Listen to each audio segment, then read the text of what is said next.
And the last thing I'll leave it on is Dana White leads the pack. Listen, if he didn't, I'd say Dana White, you belong in the outhouse.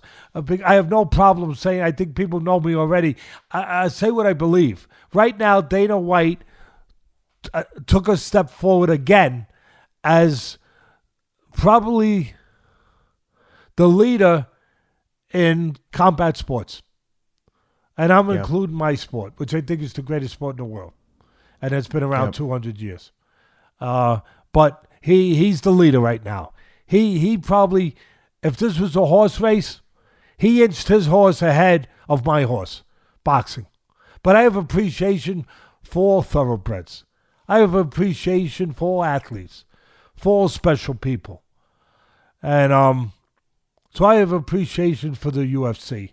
I have appreciation for anybody who that trains for so many years, so hard, sacrifices so much, gives up so much to be the best they can, and then challenge themselves on that kind of stage, any kind of stage, football field, anywhere, standing in a batter's box with a guy throwing a ball at you 100 miles an hour, whatever it happens to be. People that are willing to put themselves through the trials you have to put yourself to, sacrifice the commitment to get to that level, and then not afraid to walk out on that stage and say, judge me, watch me, applaud me, I'm great. I appreciate that. And I think right now there's got to be somebody in charge. There's got to be somebody that's, running the store, making decisions from the business end. And I think right now that somebody in our sports, of combat sports, that's on top of the hill is Dana White. He's doing it better than anybody else right now. And for a lot of reasons. Not just because he came back in this pandemic and he seems to have handled the right way. Very difficult. Very difficult. And who's to say if, I don't want anyone coming back too soon. Life comes first. Life comes first. It's kind of like what beats a straight, a full house. What beats the problem of our economic world? Life. Worrying about economics, worrying about, obviously all those things that are so important, very important. But life beats all of it. But I think he did it. You have to do it the right way. You have to think you're doing it the right way. Nobody knows for sure with such things. We're in new territory here. But I think White thought it out and seems to have done it the right way. He gets credit from me, at least right now, for that. And he got credit from me before this because he's got a sport where there's a reason why the show was great last night and why they're usually great. You know why, Ken? Underdogs win at a rate that doesn't happen in other sports. Doesn't happen in my sport. Underdogs win. It's the greatest thing in the world. Ruiz when he knocked out Joshua. Including in the main event last night. Yeah, including in the main event. But it happens in our sport in boxing, but not on the regular, not as much as it happens in UFC, and there's a reason for it. Because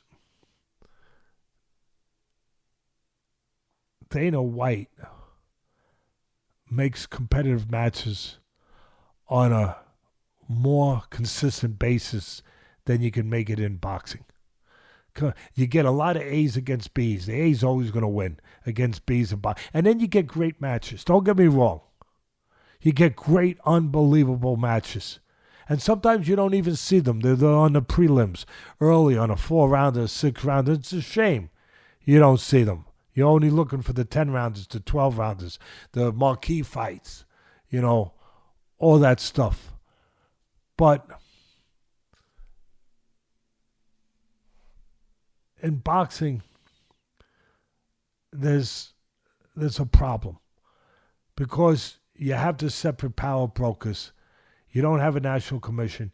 You don't have anybody enforcing any uniform rules. Any way to go about this in a consistent way. Saying, well, these guys shouldn't be in there with these guys. Because it's not competitive or whatever. You don't have any system in place to do that. You have separate commissions all over the country.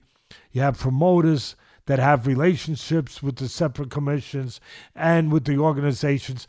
The organization says, this guy, how many times have you seen a guy rated number 1, number 2, number 3, number 4, number 5, high rating, and the guy's not that good. Yeah. The guy's not that good. Yeah. Usually they are, but the guy's not that good. Good point. The guy's not that good. How'd he get there? I'm not going to go into it right now. Figure it out. If you listen to me enough, you already know. If you don't have your head up somewhere that it shouldn't be up, and it shouldn't be up there, by the way, you probably know already the answer. But that's a problem. And that's why you get fights, and you get title fights even sometimes, and number one contenders sometimes that are not what they should be.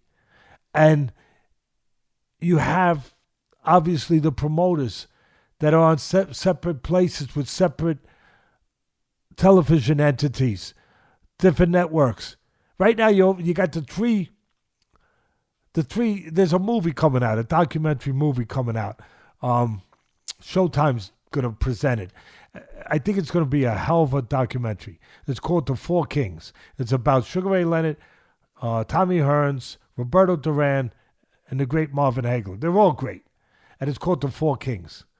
And it's probably going to be great. Well, you know what? How could it not be great with those guys? But there's three kings right now in the promotional network business. Basically. You got Hearns with DAZN. You got Heyman with PBC and Fox. And then he also has a deal where he's got a certain amount of fights on Showtime. And you got Aram and Top Rank with ESPN. You got the three kings. Three kings, right? But they each got their own inventory, their own stable, if you will, of fighters. The problem is they don't let them fight the other guy's fighters, usually, unless the money's so great that they have to. But that doesn't happen too often. Or unless there's some other urgency, where maybe they made a deal with a network for X amount of shows a year, and they don't have that inventory, and they trick the executives a little bit, maybe, where the executives thought they had a larger inventory. They saw the showcase window, like Macy's window at Christmas. That window looks good. It looks good. But you got to check the warehouse to see if there's inventory behind the window. And so sometimes they make a deal for X amount of, and they don't have the inventory. So they got to go and make a deal with different promoters to kind of, to be able to sub out, if you will. I think that's a good word. To sub it out, to be able to make up for that lack of inventory, to reach that number of dates that you have to do. But for the most part, their guys aren't fighting your guys or your guys. They're not. So you don't have the best fighting the best. You have a few that are good, and then you have a lot that aren't that good in between. There's too much of a drop-off. There's no consistency with the product, with the level of the product. But because of what I just described, because you got, again, their guys aren't going to fight your guys aren't. So they got some of the best. He's got some of the best. He's got some of the best. What good is it? It makes a nice poster. It makes a nice advertisement. It makes a nice, if you take out, if you take out a page in a catalog, if you take an ad out and you put all the faces of your guy, looks good. But what good is it beyond that? They're not fighting the best guys in a ring. UFC, they are. They always are. The best guys are always fighting each other. Always fighting each other. Hey, I call it the way it is. Let's go all the way with that. They have a dictator, but he hasn't killed anybody the last I checked. So that, it's not like Noriega, or one of these other guys. But still, he in his mentality, he runs things. He's in charge. Dana White, but and maybe there could be some problems with that. There can be some inequities with that. We won't go into that right now, but I'm being fair. But at the end of the day, it makes for a pretty good business, a pretty good business model, a pretty good. If you were one of the stockholders, you'd be pretty happy with what you're getting, because you're getting a pretty damn consistent product. Because he's telling everybody who they got to fight, and there's nobody hiding out. Everyone's got to get in the pool. In the pool, baby. Everyone gets wet. Everyone gets wet. That's for sure. And so everyone's got to fight everybody. And that's why you get shows consistently that there's underdogs winning and beating, because you can't avoid guys. Everyone's got to fight everyone. Yeah. And there's another byproduct to that I think works for the UFC. Is that you see guys, whether it's Poirier, tremendous champion, came back. I mean, or whether it's Gaethje, or whether it's all these guys, Ferguson to be another one. But you see all of them.